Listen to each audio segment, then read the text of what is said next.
As a child, one of my most favorite things to do was to play outside at night during the summertime. Sometimes my brothers and sisters and I would play till 2 or 3 in the morning, and my mom would sit out on the porch with the neighbors and carve and talk, and it was a really, really good memory.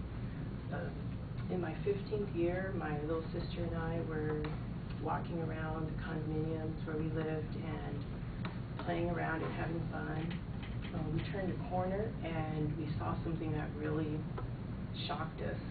There was a man on top of a woman. They were screened off by some shrubbery, and she didn't have her shirt on. She was crying and asking him to stop.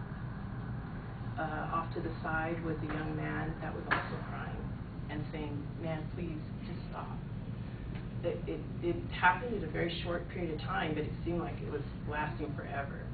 My sister and I, at the same time, screamed no, and when we did, the guy that was on top of her got up and ran off. The other guy stayed just long enough to kind of sob, "I'm sorry," and then he left. The girl put her shirt on, wandered away, and I told my sister to go to our neighbor's house and call the police. I followed her and asked her to come with me, to get some help. And she refused. In fact, she told me to leave her alone. And I told her, no, I couldn't do that.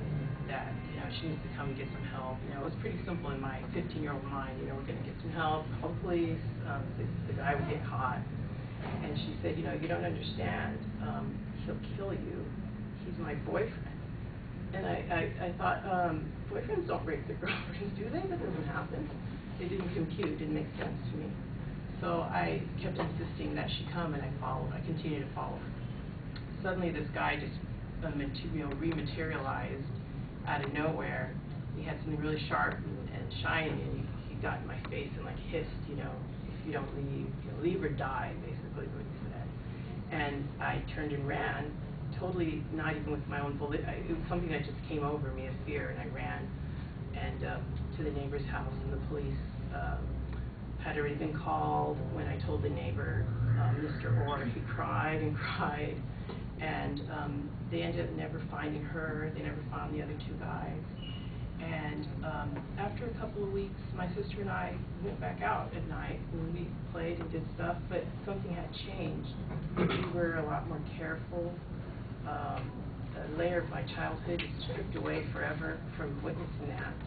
And I also learned that sometimes people that need help aren't always ready to accept that help.